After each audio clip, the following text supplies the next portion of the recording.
Okay. Don't talk. Let me talk. Okay. Okay.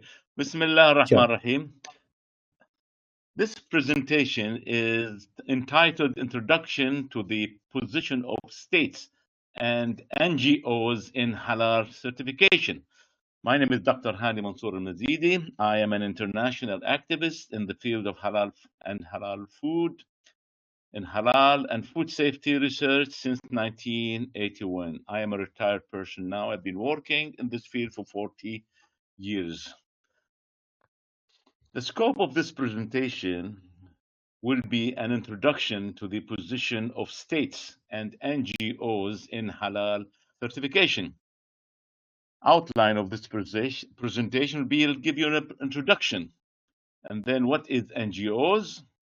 The main goals of NGOs that seek to serve halal, conclusions, and recommendation.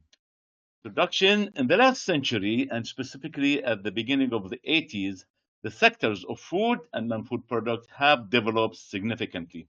Technical components and innovation were introduced into them that led to the development of systems and standards by non-governmental organizations, or they called NGOs, in non-Islamic countries serving these two sectors.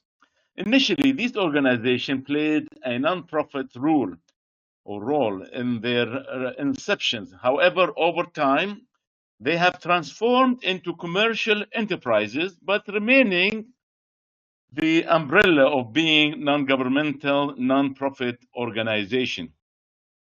A good example of Islamic non-governmental, non-profit organization are the halal certification bodies. These bodies are credited in providing halal services that have saved most of the Islamic nation from falling into the religious embarrassment of violating the requirement of Islamic law in food, drink, and other necessary products. That in this era, individuals are totally dependent on them. Standards developed by halal NGOs have created new business opportunities, particularly in niche market, and certifications act as marketing tools.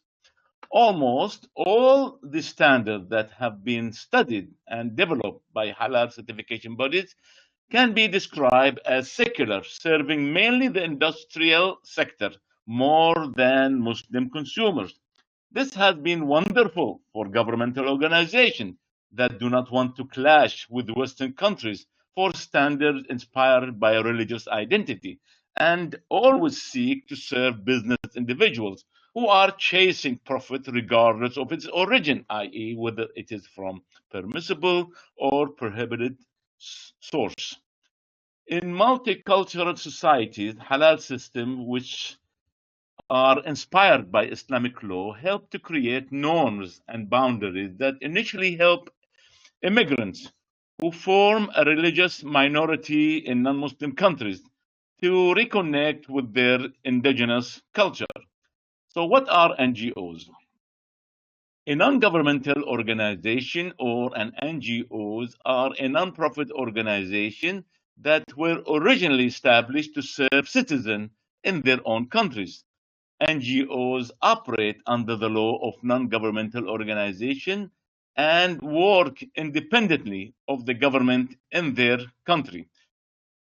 NGOs, which are sometimes called public benefits associations, are originally organized on the basis of serving social purposes and are cooperatives in nature, not commercial. NGOs play a major role in international development, aid, and charitable work.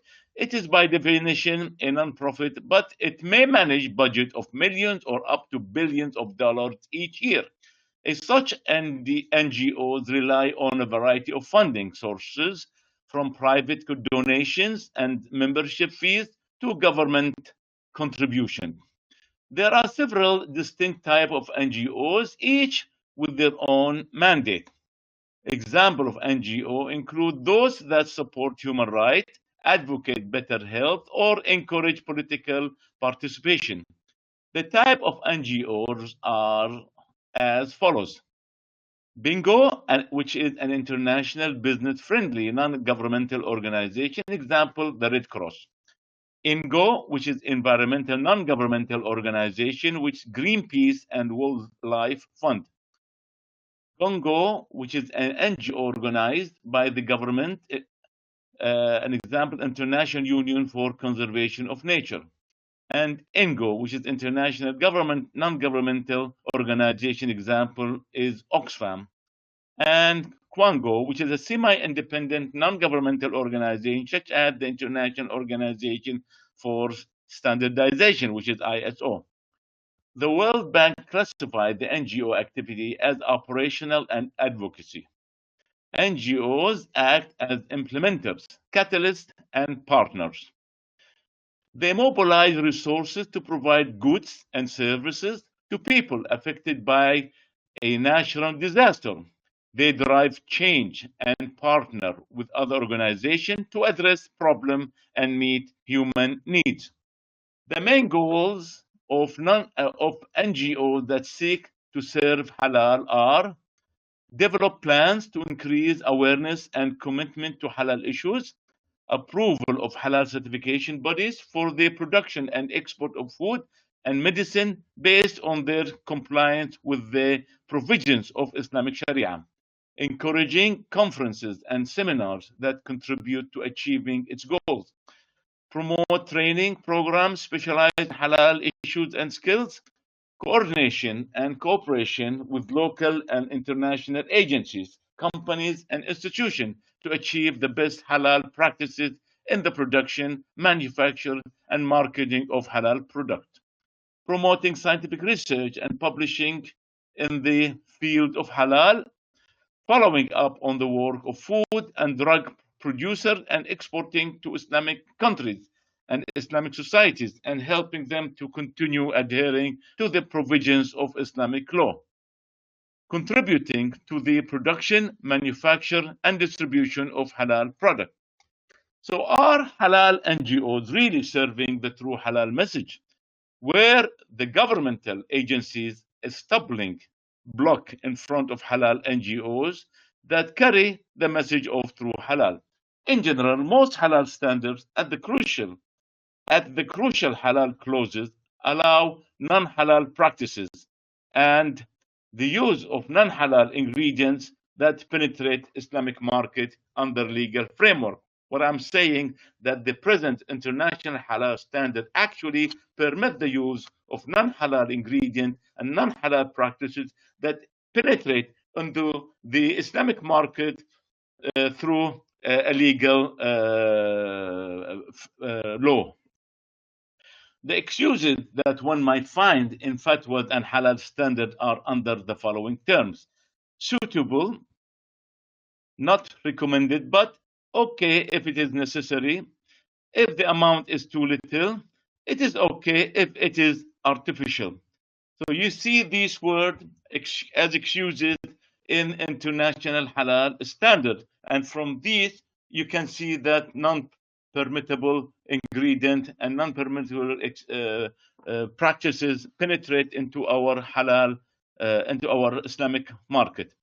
Conclusion: halal NGOs that serve halal causes are the solution to serve Muslim consumers in various parts of the world. So we agree that halal NGOs present is very important to serve the Muslim computer problem, to provide them with halal product, halal service. However, current halal NGOs have the responsibility in finding solution for a future Muslim generation to provide true halal product and services. What I'm saying is that the present halal NGOs, although they're encountering many problems to provide the halal product, halal services, they have to solve the problem that they encounter for the future generation who are going to have hold halal certificate body to provide halal, true halal product and services. Recommendation: there is a need to establish a halal NGO that serve true halal. That's all I have to say. Thank you very much indeed. And sorry if I'm too fast reading the presentation. If you have any question, you can always contact me through my email or my telephone number. This is my photos in 1981 with Brother Amjad Mahbub in AFIC, Australian Federation of Islamic Council. Assalamu alaikum wa rahmatullahi wa barakatuh.